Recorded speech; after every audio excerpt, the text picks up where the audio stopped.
지금 여러분께서는 YTN 해직기자 노정면이 진행하는 국민TV 라디오 노정면의 뉴스바를 듣고 계십니다.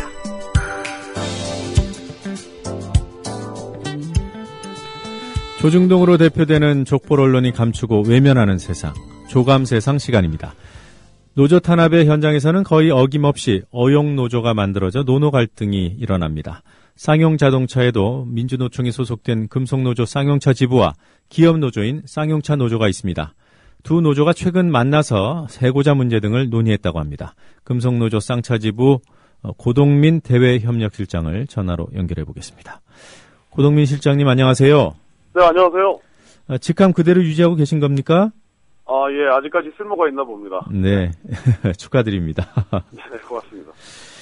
금속노조 쌍차 지부와 또 쌍차 기업노조 간담회가 있었다고 들었습니다. 어떤 내용이 논의됐습니까? 한 번은 공장 안에 이제 기업노조 사무실에서 만났고요. 네. 또 한 번은 이제 공장 밖에 있는 저희 쌍용자동차 지부 사무실에서 두 차례 만났는데요.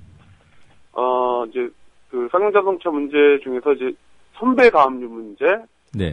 그리고 이제 정규직, 비정규직 해고자 187명 복귀단 문제, 그리고 쌍용차 정상화에 대한 문제 이렇게 이야기를 나누었고요. 네. 예, 여러 가지 좋은 얘기도 나왔고, 아직은, 이렇게 함께 할 수 있는 부분들이, 많지 않구나 이런 생각도 들었던 만남이었습니다. 예. 앞으로도 만나실 건가요? 계속 저희들은, 대화나 이런저런 그 만남들을 거부하지 않고 계속 만날 예정입니다. 예. 그 의미 있는 내용들부터 좀 짚어주시기 바랍니다. 그 해고자 문제와 관련돼서 일부 진전된 어떤 의사 확인이라든가 이런 게 있었는지요? 일단은 구체적으로 해고자 문제 관련돼서 구체적으로 언제 복직이나 이런 것들 요구하겠다는 얘기까지는 아직 없었고요. 네. 사실 그 기업노조는 이제 해고자 복직에 대해서 이제 예전과 달리 공장 안에 있는 분위기도 많이 바뀌었고, 그래서 전향적으로 함께 이 문제를 풀어보자 이렇게 얘기를 좀 나눴던 게 사실이죠. 그러니까 지금 이 구조를 보니까요. 지금 쌍차 지부는 기업노조인 쌍용차 노조하고 대화를 하고, 또 사측은 이 기업노조하고 대화를 하고, 이런 어떻게 보면은 단계적인 대화 구조 아니겠습니까? 네네네. 예. 그러면 지금 기업노조가 쌍차 사측과 이런 해고자 문제에 대해서 논의를 시작할 수 있는 시점은 언제쯤으로 예상하십니까? 저는 이제 지금 시작되었다고 보고요. 사실 공장 안에서 일하고 있는 노동자들은 지금 내년 2월이면 해고자들 들어오는 것 아니냐 이런 얘기들이 좀 하다하거든요. 네. 실제 이제 기업노조도 이제 해고자 포함해서 희망퇴직자들까지 함께 공장 안에 들어와서 일할 수 있는 여건들을 계속 회사에게 요구하고 있고, 네. 내일 이제 그 쌍용자동차 이사회가 있습니다. 2014년 인력 수급 계획이나 생산 계획 관련해서 이제 이사회가 있는데, 사실 이제 공장 안에 있는 구성원들은 쌍용자동차 해고자 문제를 이제 풀어야 되는 것 아니냐 이런 요구들이 있고, 이제 모든 공은 쌍용자동차 이사회에서 그런 것에 이제 화답해야 되지 않나 저희들은 이렇게 생각합니다. 예.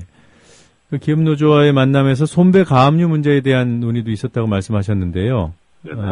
이 손배 가압류 실상이 어떻습니까? 2009년 그 쌍용차 파업으로 인해서 이제 쌍용차 경영진들 이제 손배를 청구한 게 100억 정도 되고요. 예. 경찰하고 이제 대한민국에서 청구한 게 14억 7천만 원이고. 네. 공장 안에서 이제 그 원인 미상에 불이 났는데 이것으로 인해서 메리츠화재가 저희들에게 그 구상권을 청구한 게 110억 정도 돼서, 네. 224억 정도가 저희들한테 청구된 손배가압류 금액이고요. 이 문제는 사실 조금, 문제가 해결되지 않으면 되게 심각한, 상황이 도래할 수 있기 때문에, 기업노조는 국민통합위원회 한강위원장을 좀 방문해서, 해결을 좀 요구하고 있고, 쌍용차 지부는 좀 국회 환노위 의원들 만나서 문제 해결을 요구하기로 또 이렇게 얘기가 되었습니다. 예. 회사 측과의 문제는 관계 개선을 통해서 풀 수 있을지 모르겠는데, 이 메리츠 화재 부분은 가능하겠습니까? 글쎄요, 어쨌든 메리츠 화재 관련해선 여러 가지 입장들이 있는데, 이게 그 형사 재판이 아니고 민사 재판이지 않습니까? 예. 그래서 민사 재판 내에서는 특정인이 특정에 대한 범죄 사실이 이제 밝혀져야 되는데, 사실 저희들이 이제 불을 지르지 않았고, 누가 어떤 불을 지른지도 잘 모르는데 저희들한테 일방적으로 이제 구상권이 청구되어서, 예. 그런 것에 대해서 법정에서 좀 이렇게 다퉈봐야 되는 것 아니냐라는 일단 의견이 있고요. 네. 실제로 이 문제에 관련해서, 사회적으로 이제 해결할 수 있는 부분들은 사실 정부가 이 문제에 대한 해결 단초들을 여러 가지 좀 마련하는 게, 전 맞지 않겠냐 이런 생각이 듭니다. 예. 그리고 이런 문제들을 종합적으로 논의하고 풀어가는 데 있어서 대화의 형식, 대화의 틀, 대화하는 범위 이런 부분에 대해서 이 두 노조 간의 입장이 다른 것으로 알고 있습니다. 어느 정도로 다른가요? 대화하는 방법을 다르게 생각하는 거 아니고요. 이제 저희는 사회적 대화, 사회적 합의, 그 다음에 노노사, 그러니까 쌍용자동차 지부와 쌍용차 기업노조, 네. 그리고 이제 쌍용자 사측 이런 대화 테이블을 저희들이 요구했는데 이건 저희들이 요구한 겁니다. 네. 그래서 근데 어쨌든 저희들은 지금껏 쌍용차 문제 해결을 요구했던 정당이라든지 종교라든지 시민사회단체와 함께 해결해야 이게 이 쌍용자동차 문제 해결이 진정한 이제 사회적 타결이 되는 것 아니냐 이런 입장이 있고요. 예. 다만 기업노조는 좀 쌍용차 구성원들이 이 문제에 대해서 좀 해결하면 되지 않겠느냐, 이런 입장이 강한 걸로 알고 있습니다. 그러면 그 사회적인 대화의 틀이 갖춰지든 안 되든 간에 이것과 무관하게 그 기업노조 쪽에서 선호하고 있는 이른바 노노사 당사자 대화에 이 쌍차 지부도 참여할 의사가 있는 건가요? 네, 저희들은 어쨌든 쌍차 문제 해결을 올해 2013년 안에 연내에 좀 해결해보자라는 입장을 갖고 있고요. 네. 그래서 오늘부터 저희들은 이 쌍용자동차 평택 공장 앞에서 천막농성도 시작하고 조합원들을 만나는 게 이제 아침뿐만 아니라 이제 저녁도 만나고 이제 해고된 분들도 함께 이제 이렇게 불러 모아서 이런저런 계속 지금 방법들을 마련하고 있거든요. 예, 알겠습니다. 3주 전 이 시간에도 그랬고요. 지금도 그렇고 고 실장님 말씀 들어보면 어느 정도 가능성이 보이는 것도 같아요. 그런데 그 최근 있었던 그 국정감사에서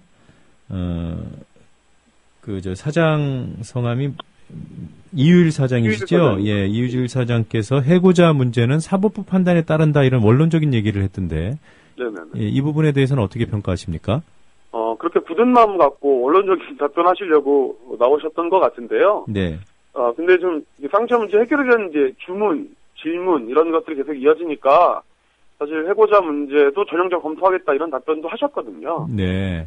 근데 사실 해고자 문제를 검토하겠다 이런 얘기는 사실 5년 동안 처음 들어봤고요. 저희들은 이제 그 쌍용차 문제 해결에 대한 의지를 이런 구성원들이 요구하는 것도 있고 이제 쌍용차 경영들이 이제 가져야 된다 이렇게 생각합니다. 네. 네. 지금 그 쌍용차 기업노조 조합원은 어느 정도나 됩니까? 제가 알고 있기로는 3,700명쯤 되는 걸로 알고 있습니다. 예, 지금 쌍차 지부는 어때요? 쌍차 지부는 지금 저희들이 187명에 대한 완주복직을 요구하고 있는 것이죠, 조합원들. 네네. 지금 기업노조의 역할이 좀 중요해 보이고 있는데 그 관계가 그리 나쁘지 않은 것 같아서 좀 어떻게 다행스럽게 보고 계신 거죠? 그러니까 기업노조 역할도 중요하지만 네. 실제로 이제 공장 안에서 일하고 있는 노동자들의 입장이나 이런 요구들이 굉장히 중요한데요, 저희들한테도. 네. 근데 이제 아까 말씀드린 대로 그냥 분위기가 내년 2월에 복직하겠다 이런 게 아니라 실제로 지금 공장 안에서 해고자들을 복직시켜라는 플랜카드도 걸고 네. 선전전도 하고 얼마 전에 들어갔던 무급휴직자 분들도 역할이 있지만 실제로 5년 동안 이 쌍용자동차 해고자 문제를 해결해야 된다고 생각했던 많은 노동자들이 실제로 이렇게 이 문제에 함께 나서고 계시거든요. 네. 그래서 저는 기업노조도 그런 어쨌든 요구와 주장들에 대한 압박이 실제로 이런 대화로 이어지는 것 아니겠느냐 이런 생각이 듭니다. 네, 알겠습니다. 그 유성기업 얘기 잠깐 여쭤봐도 되겠습니까? 네네네. 네, 고공농성이 다시 벌어지고 있던데요. 어떤 이유에서 이런 상황이 벌어진 겁니까?